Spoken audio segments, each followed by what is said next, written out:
So, hello, Mark and John. Thank you so much for joining me this afternoon. I have been looking forward to this conversation for days to come, and I think that our workforce is really going to enjoy what we're about to talk about. So, before we get started, I thought you guys could introduce yourself for our viewers who may not know who you are.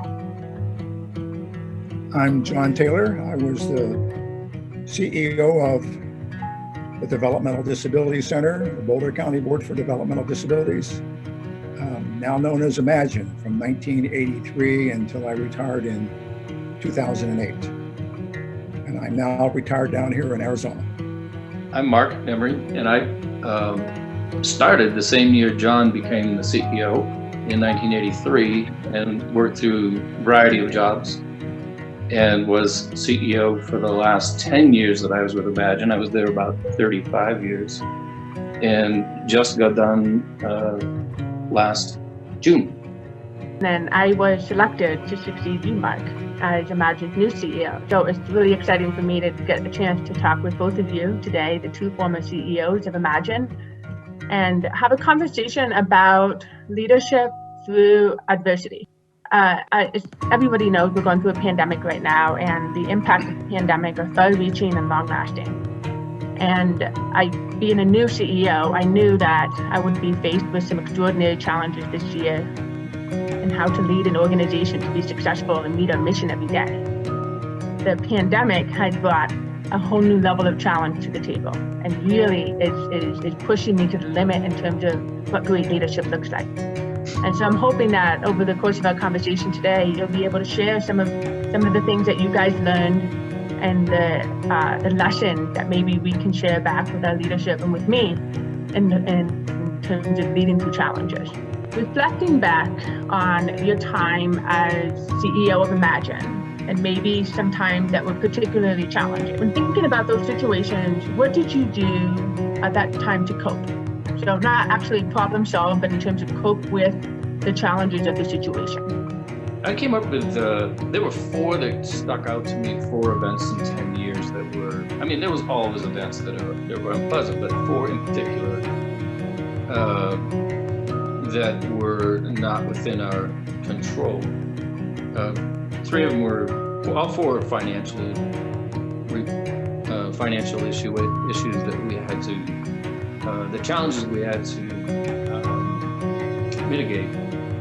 And the other one, the 4th one, of course, was the flood, which was also financial, but the impact of that on our day, and similar to the pandemic, it came really quickly. We prepared ourselves well for something like that. Now, granted, it doesn't make it easy because it was still difficult then, but we had the plan and we put it in place and tracked people down. And in the end, to look back on it, I'm pretty proud of how we responded to that. And as well, financially, the foundation came back big time that year.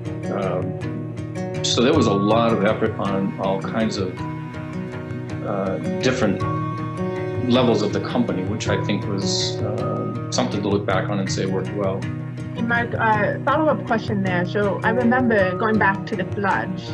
I remember the days that shook out after the fact and feeling like you seemed so confident and knowing what the next thing to do was.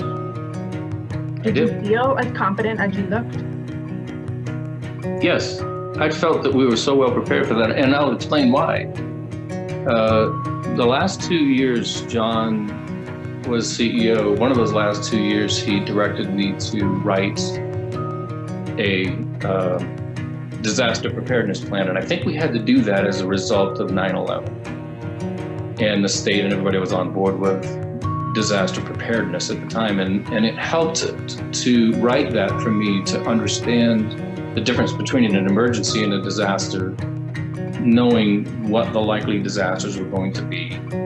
I remember pandemic being one of them, and I remember, there's a lot of things, and I narrowed it down to our geographic area, and oddly enough, flooding came up to the top for our area. And so a lot of the study that I had to do for that disaster preparedness plan was around that. Not ever expecting that we were going to see it, of course, but understanding what it meant to sort of address those things. And employees were comfortable knowing that, or maybe it appeared like we knew what we were doing. I think we did know what we were doing because of the fact that we were prepared. We went through the steps to be prepared, which was super important. And I probably when I was going through that preparation, I might not have thought about it as being as important as it turned out to be. So maybe that helped with confidence as well. Well, what great leadership and foresight on John's part to direct you to develop that plan in the first place, because, decades later, that plan did help serve, it provided us with a starting place in the early days of the response to the pandemic. So years later, that tool continued to provide that value to the organization. So with that segue, John, same question to you. When you think back to your time leading this organization and the challenges that you really had to work through, what bubbles up to the surface for you in terms of how you had to navigate those difficult situations? I think for perspective, and Mark knows this since we started together, 25 years I was there was very different than what Mark had to pick up with. Not that I left that for him on purpose. And what you have, I don't believe that, in retrospect, that I had to deal with the same kind of dilemma that you and he have. The disaster preparedness stuff, some of that was 9/11, some of it was because Boulder County flood, some of that was I was a firefighter and always going out, leaving Imagine, going out and fighting real fires. But mostly what I faced those 25 years was growth. When I got to Imagine, we had maybe $1 million and 40 people. And when I left, it was 700 people and $30 million or something like that. The big thing that I faced when I got to Boulder was deinstitutionalization. The big DI movement was growing across the country. And so we participated somewhat voluntarily in the deinstitutionalization of folks from Ridge. And we brought people out into the community that were unlike people that we had been serving up until that. Without getting into last names, you got Robert and Virginia, and I'm looking at the smiles on someone's face. And I suspect some of them are still there, but they were hard. And as far as I remember, they were a new challenge for our staff. That was that was the first thing I faced when I got to Colorado. And I think we did a pretty good job of that. And I think in many respects, we showed the rest of the state that you could do it. We could take people with significant disabilities and put them out in the community in PCAs or foster homes or work them in jobs and EcoCycle or wherever else it happened to be. My favorite saying in life is always, and Mark will remember where this comes from, things work out best for those who make the best of the way things work out. John Wooden. That's what we did. When someone deals you a bad hand, learn how to play it as best you can and get the next one. And you're going to deal with it now, but you're going to get a cut, but it's going to pass and you're going to be around and you're going to have things to deal with in the future. What I'd be doing is figuring out what's going to happen after that cut and how do you want to be positioned for it. And I think that's what we did a lot for 25 years because we had a good team. And tried to stay out of the way. And I think Mark did the same thing with his staff, is tell people where you wanted to go and let them figure out how to get you there and support them when it happens. John, that's so well stated. I love that perspective. And, when I think about what you're saying, I have to think that there's something to how special it is to work for Imagine or to be a part of the Imagine organization, the mission that we have, the culture of this organization. And when you think about that, Mark, do you think that there was anything unique about the culture of the organization that helped you lead through some of those more difficult times that you mentioned earlier on?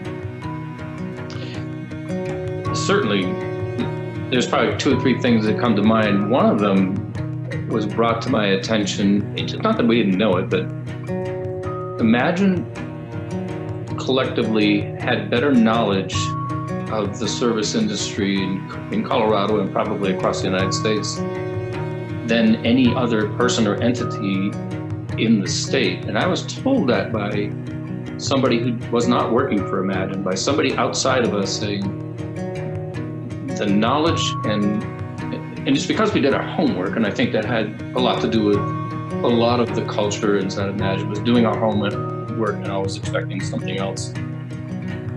But it was clear to me that we had better knowledge because of people who were curious and did their homework.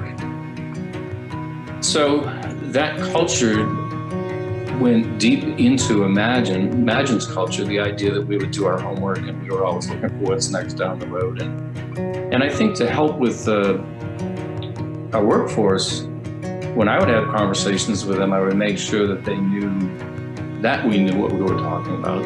I would make sure that they could ask anything they wanted to, and we could tell them, here's the background, here's why this is the way it is, and being able to tell stories about that. But I think in the end, the last thing I would try to leave people with is, if we do our jobs well, people that we don't even know will benefit from our work. And they won't know who Imagine is, and we won't know who they are. But it does put us in a great position to have an influence on the world beyond what our daily work. And I think that sort of conversation with the workforce in Imagine helped that cultural, we're always going to be curious about what's next, whether it's technology or something else, and how it can benefit people or their families. It opened their eyes to, we're not just going to do what we're doing day in and day out anymore. Ask them, you can make more money working anywhere else. Why are you here? And 99 times out of 100, the answer is going to be because I know I'm having an effect on somebody's life that I don't know. And I just okay, I'm good to go. Now I can go back and do my job. Yeah, I agree. The workforce is incredible here at Imagine. And then just in the 8 weeks that we've been dealing with this pandemic, we've seen so much resiliency. I am so impressed continuously throughout this time at how quick our staff have shown up and met the task ahead of them. So that's fantastic. I really think that the mission and the work that we do is a driving force behind everybody's efforts. And that's special. I don't think you see that in most organizations.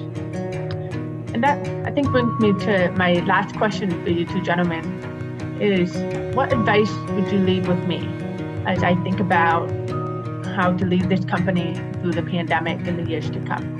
What advice would you give me? I think listening at a very personal level and understanding whomever you're talking with, what their personal issue is, and acknowledging that and appreciating it.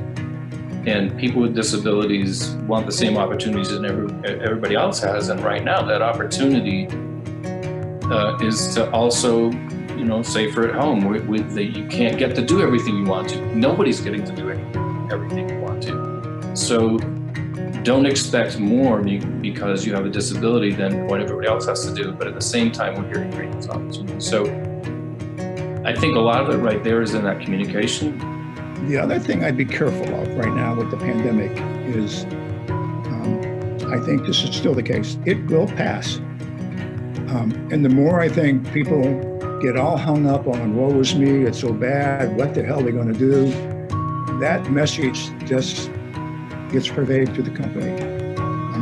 I think that to the extent that you can keep that, here's where we're going to go, here's new things are going to come, there's going to be great opportunity when this is done and people haven't done this, look at the needs that are going to be out there, so let's get prepared for that. That's where I like to play, was in the play box when nobody else wanted to do it. Let's figure out how to do that. That's the stuff that you and I did a lot of, Mark, was how do we move forward? But I would be concerned that you don't want the organization to get such a woe is me, how bad is it, what the hell are we going to do mentality. It's bad.